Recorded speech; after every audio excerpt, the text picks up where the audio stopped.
some book reading, starting with Letters from a Stoic by Seneca. If you don't know about Stoicism, this is, I think, a great way to get introduced into the world of that philosophy. This was my first Stoicism book I ever read. To be fair, it was just last year, so it's not been that long.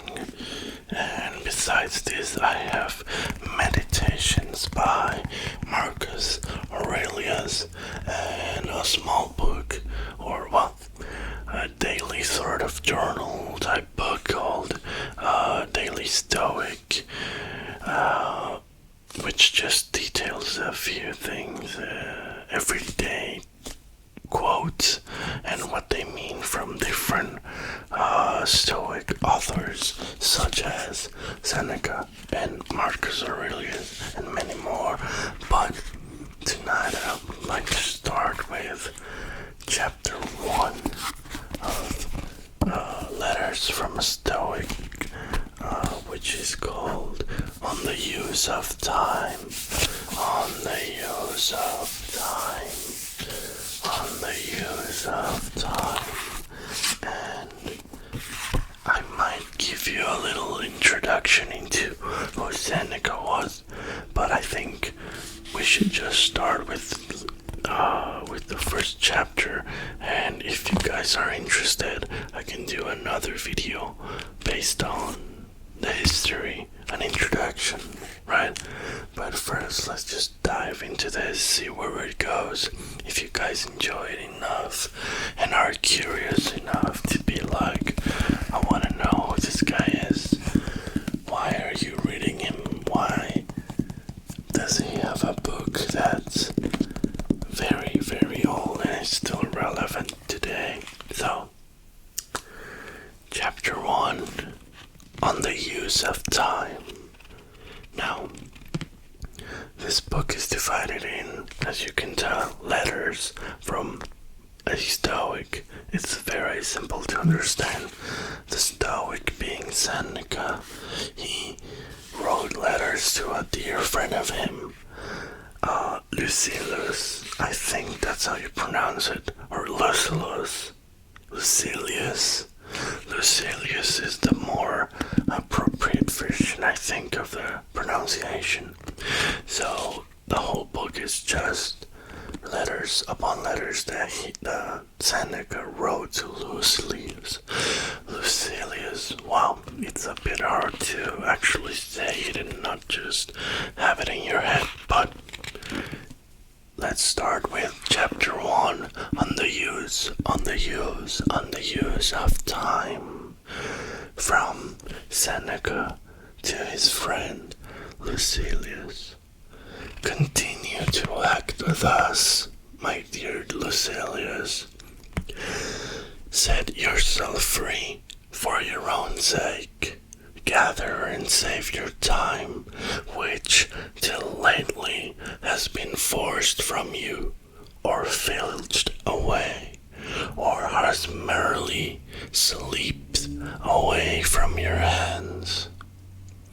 Make yourself believe the truth in my words, that certain moments are torn from us, that some are gently removed, and that others glide beyond our reach. The most disgraceful kind of loss, however, is that due to carelessness. Furthermore, if you will pay close heed to the problem, you will find that the largest portion of our life passes while we are doing ill. A goodly share while we are doing nothing, and the whole while we are doing that which is not to the purpose. What man can you show me who places any value on his time, who reckons understands the worth of each day, who understands that he is dying daily. For we are mistaken when we look forward to death. The major portion of death has already passed. Whatever years lie behind us are in death's hands. Okay. It's a bit of heavy stuff, but it's all based on, how we use our time. I'm not done yet. It's still a few lines to go of chapter 1, so let's get on with it, okay? Therefore, Lucilius, do as you right meet that you are doing. Hold every hour in your grasp. Lay hold of today's task, and you will not need to depend so much upon tomorrow's. While we are postponing, life speeds by. Nothing, Lucilius, is ours except time. We were entrusted by nature with the ownership of this single thing, so fleeting and slippery that anyone who will can oust us from possession. What fools these mortals be!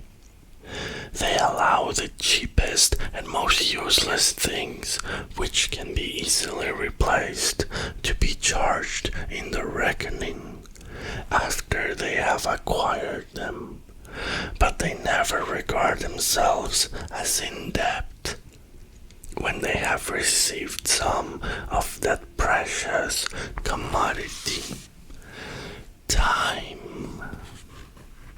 And yet time is the one loan which even a grateful recipient cannot repay.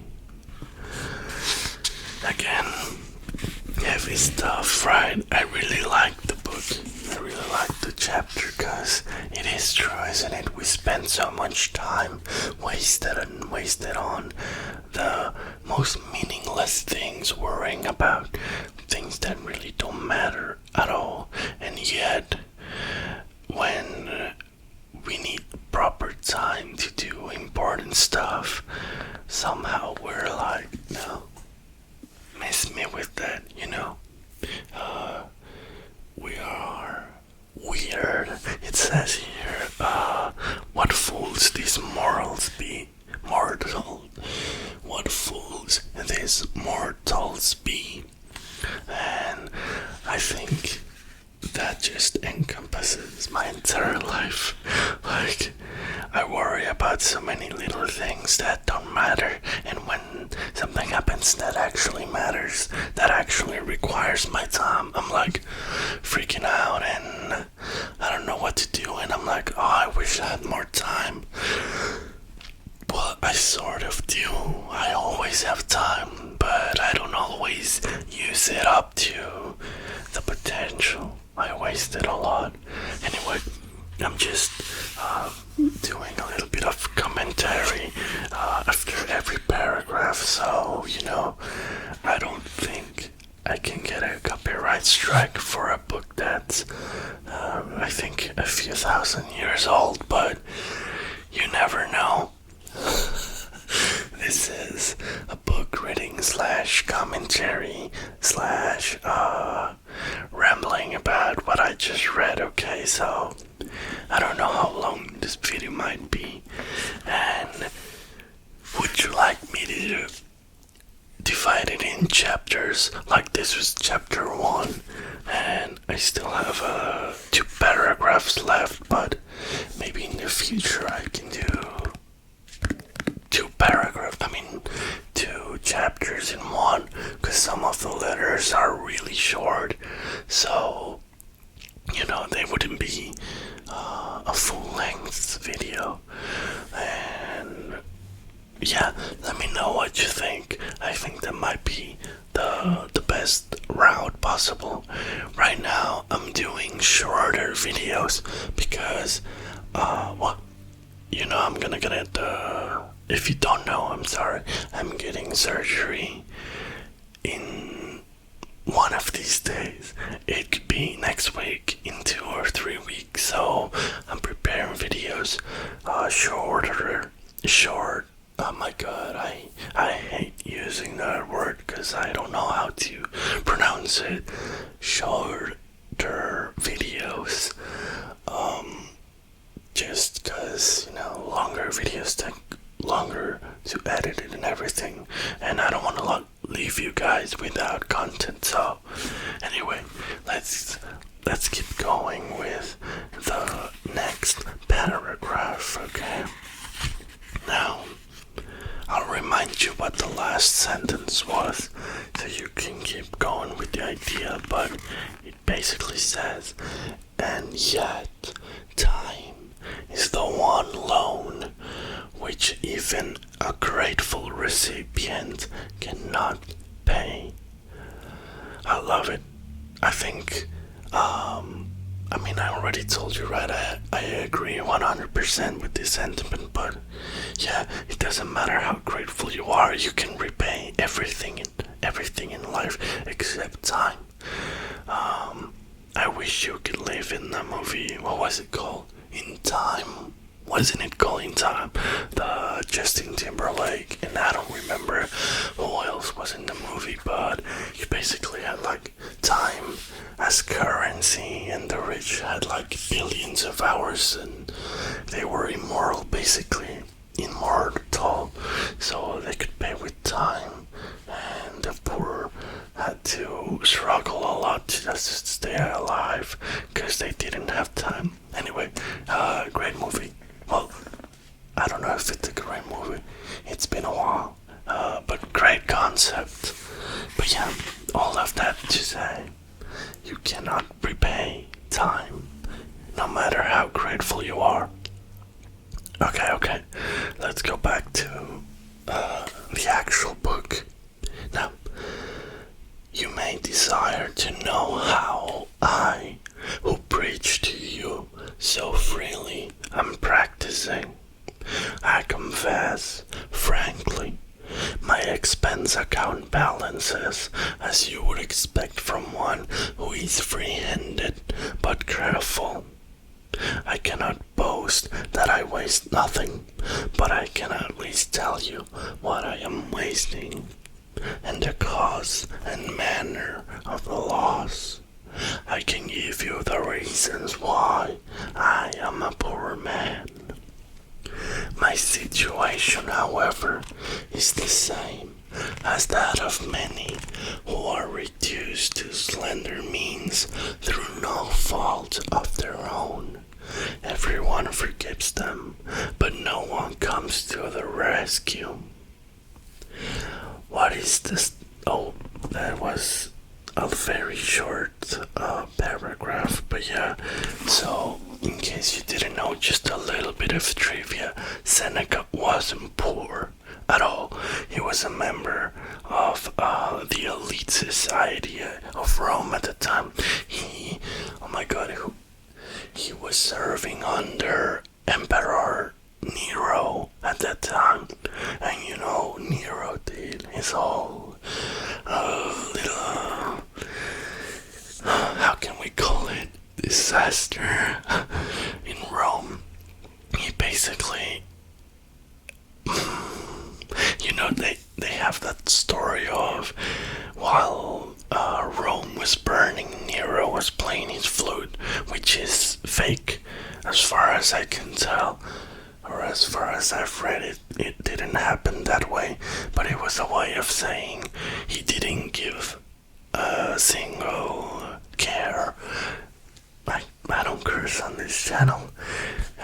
It meant that Nero didn't care about Rome, and the guy who was supposed to be mentoring him and helping him become a good emperor was Seneca, the philosopher. He was his teacher, so somewhere in there he messed up, definitely, right? Obviously, but yeah, he wasn't poor, at least monetarily, he was not, and he was a very smart man.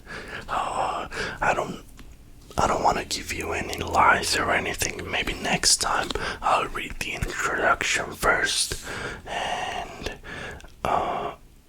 not next. I mean, the next episode of the book reading, I'll read the introduction, or I'll give you more context on who Seneca was, so you get the full picture while I'm reading the chapter.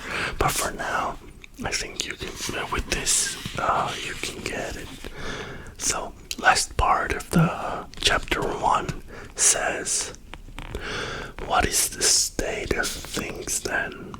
It is this: I do not regard a man as poor if the little which remains is enough for him. I advise you, however, to keep what is really yours, and you cannot begin too early. For, as our ancestors believed, it is too late to spare when you reach the dregs of the cask. Of that which remains at the bottom, the amount is light, and the quality is vile. Farewell." And that, my friends, is chapter 1, the first letter that Seneca wrote to Lucilius. Well, it might not be the first one. It might be the first one in this particular configuration of the book. But yeah, let me know what you think. It's an interesting read as far as I've read.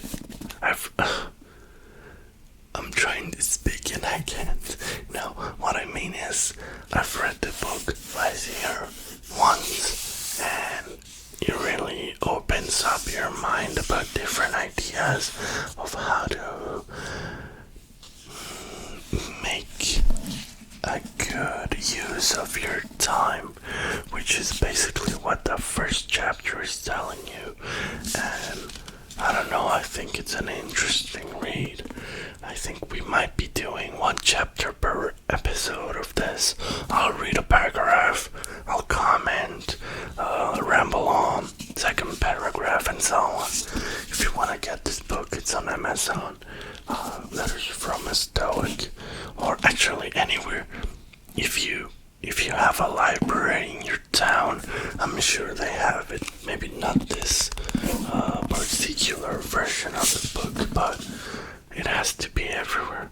But yeah, next time I think I'll give you not the second chapter. I'll give you an introduction of the whole history of Seneca, but I'll have to research that one and read it off, because I don't want to just copy the whole book with the introduction by whoever wrote this particular version, because that would be copyright, right?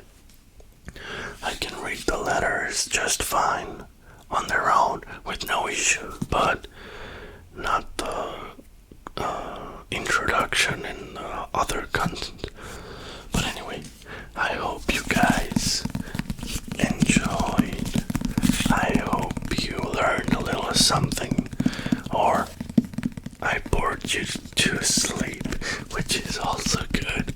But yeah, thank you guys for watching, and I'll see you guys next time.